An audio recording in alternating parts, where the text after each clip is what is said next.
हम माँ संतोषी की आज भक्तों कथा सुनाते हैं, पावन कथा सुनाते हैं। सुख संतोष मिले सुनकर सब दुख मिट जाते हैं, हम कथा सुनाते हैं। हम माँ संतोषी की आज भक्तों कथा सुनाते हैं, पावन कथा सुनाते हैं। सुख संतोष मिले सुनकर सब दुख मिट जाते हैं, हम कथा सुनाते हैं। ये संतोषी माता सुख संपत्ति की दाता, ये संतोषी माता सुख संपत्ति की दाता।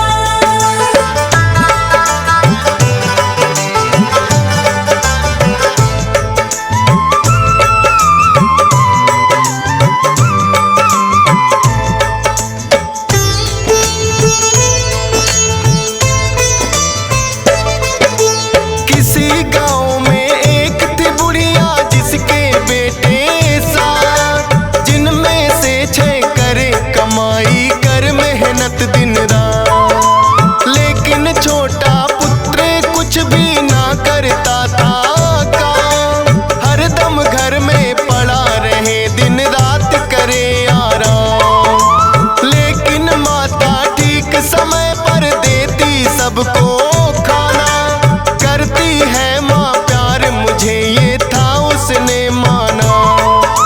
छोटी बहू ने एक दिन अनजाने में देख लिया, बची कुची जूठन भाइयों की उसको खिला दिया। सोचा पति मेरे इन सब की जूठन खाते हैं, पावन कथा सुनाते हैं। सुख संतोष मिले सुनकर सब दुख मिट जाते हैं, हम कथा सुनाते हैं। ये संतोषी माता सुख संपत्ति की दाता, ये संतोषी माता सुख संपत्ति की दाता।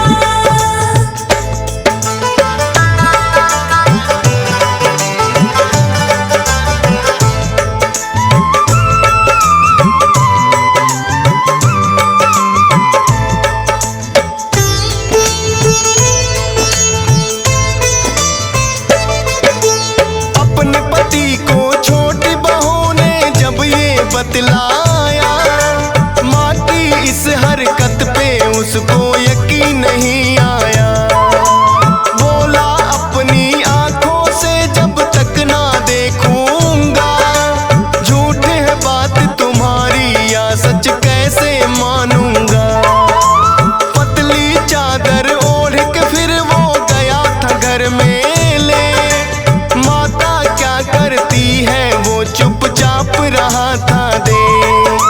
माता बड़े प्रेम से 6 भाइयों को रही खिला, बची कुची जूठन का फिर एक लड्डू बना लिया।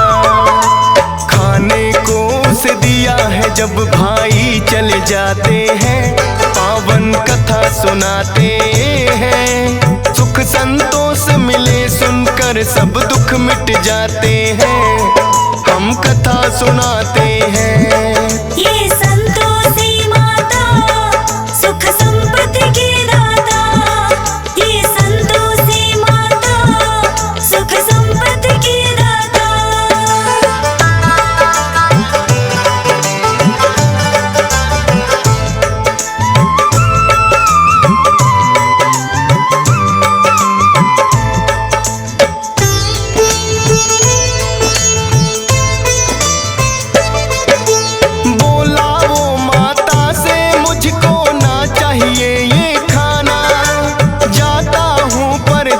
मुझे भी चाहिए कुछ है कमाना।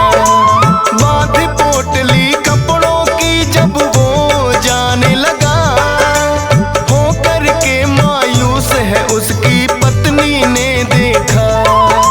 बोला के परदेस चला मैं मत घबराना प्यारी, एक निशानी मुझको चाहिए दे दो कोई तुम्हारी। बोली पास में देने को मेरे ना है कोई निशानी, चरणों को करती यश स्पर्श में बस तेरी दीवानी। गोबर से सने हाथ वो पैरों पे लग जाते हैं, पावन कथा सुनाते हैं। सुख संतोष मिले सुनकर सब दुख मिट जाते हैं, हम कथा सुनाते हैं। ये संतोषी माता सुख संपत्ति की दाता, ये संतोषी माता सुख संपत्ति की दाता।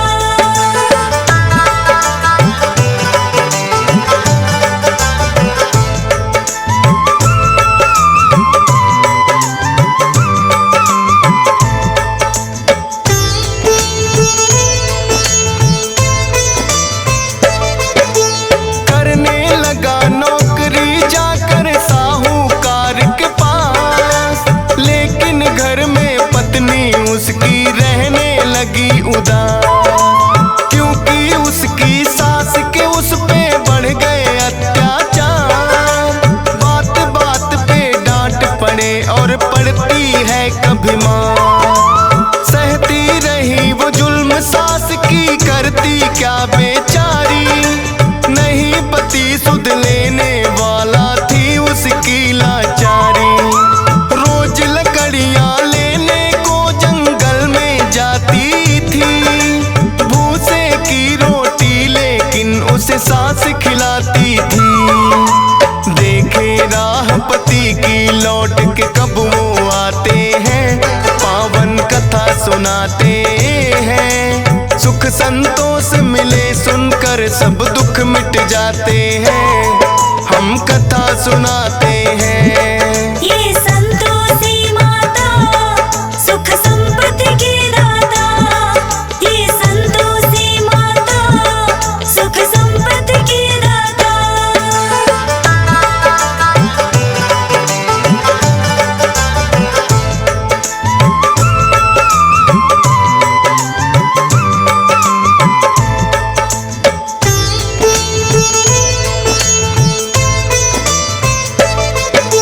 रोज की तरह चली वो एक दिन फिर से लकड़ियां लाने, देखा कुछ औरतें लगी हैं भजन मात के गाने। डरती डरती एक औरत से वो तो लगी है पूछने, बोली माता संतोषी को हम आए हैं पूजने।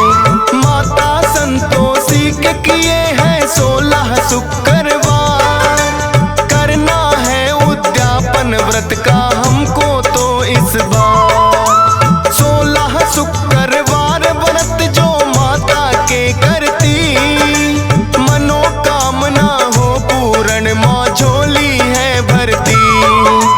इसीलिए हम मिलकर माँ की महिमा गाते हैं, पावन कथा सुनाते हैं। सुख संतोष मिले सुनकर सब दुख मिट जाते हैं, हम कथा सुनाते हैं। ये संतोषी माता सुख संपत्ति की दाता, ये संतोषी माता सुख संपत्ति की दाता।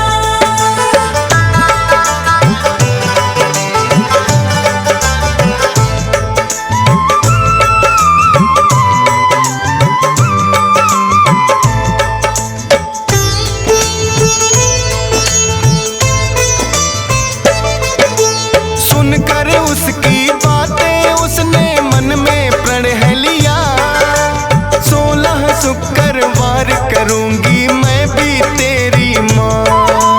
लौटी जब घर में वापिस उसे मिली है खुशखबरी, पति की आई थी चिट्ठी जो बड़े चाव से पढ़ी। पति का भेजा धन भी संग में चिट्ठी के आया, माता संतोषी की उस पे हो गई थी छाया। जाकर माता के मंदिर वो करने लगी विनती, लौटा दो माँ सुहाग मेरा ना चाहत दौलत की। उसके पति फिर अपने सेठ से छुट्टी चाहते हैं, पावन कथा सुनाते हैं। सुख संतोष मिले सुनकर सब दुख मिट जाते हैं, हम कथा सुनाते हैं। ये संतोषी माता सुख संपत्ति की दाता, ये संतोषी माता सुख संपत्ति की दाता।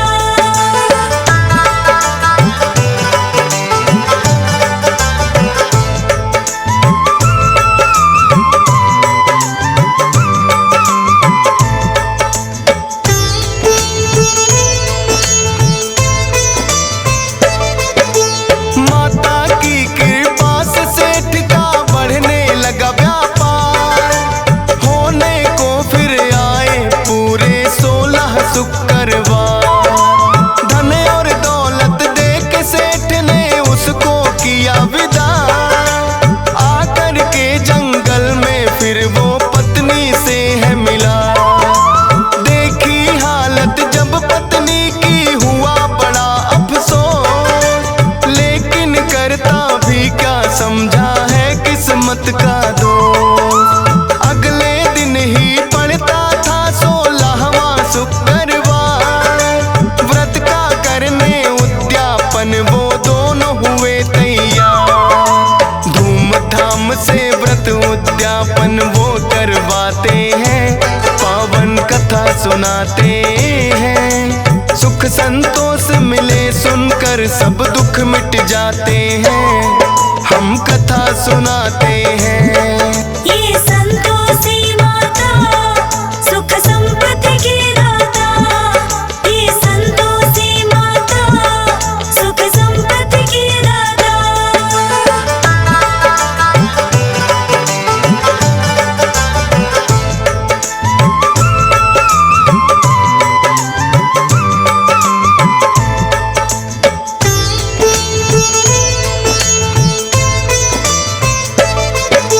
सभी जेठानी मिल कर के कोई लगी सोचने जान, थोड़े दिन में हो गए कैसे दोनों माला माल।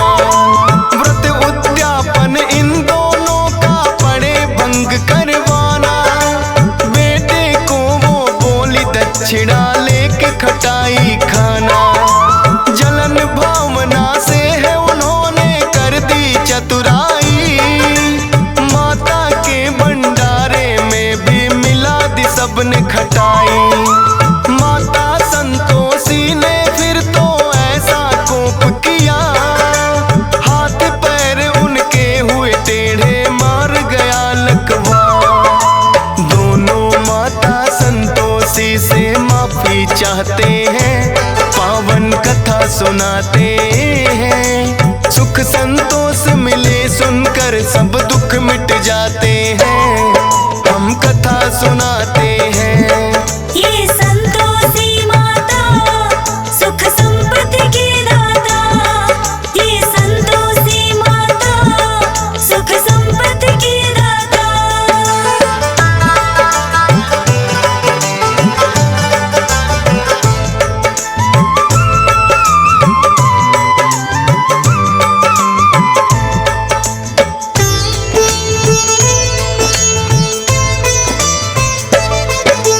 संतोषी माता उन सब पे फिर प्रसन्न हुई, मार गया था लकवा माने वो भी किया सही।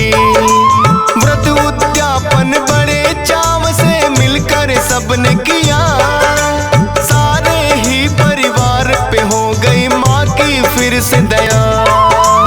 खुश होकर फिर माता ने ये सबको दिया वरदान, 16 शुक्रवार करे जो मिले उसे धन मान। माता संतोषी भक्तों पे करती है उपकार, शरण में जो भी आता उसका करती बेड़ा पार। सब मिल कर के माँ संतोषी के गुण गाते हैं, पावन कथा सुनाते हैं। सुख संतोष मिले सुनकर सब दुख मिट जाते हैं, हम कथा सुनाते हैं।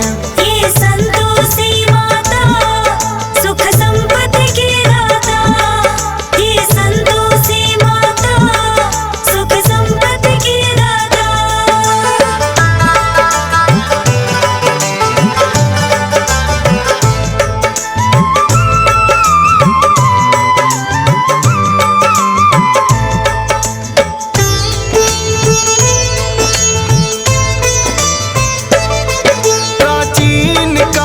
तूने सुनी है जाती जो ये कही कथा, 16 शुक्रवार की भक्तों तब से चली प्रथा।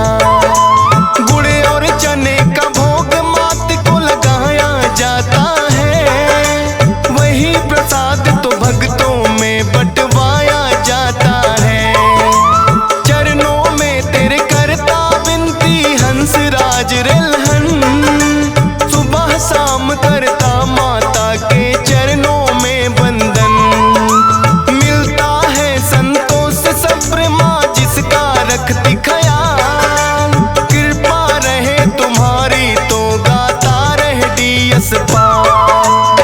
फौजी सुरेश से मूर्ख भी ज्ञानी बन जाते हैं, पावन कथा सुनाते हैं। सुख संतोष मिले सुनकर सब दुख मिट जाते हैं, हम कथा सुनाते हैं। ये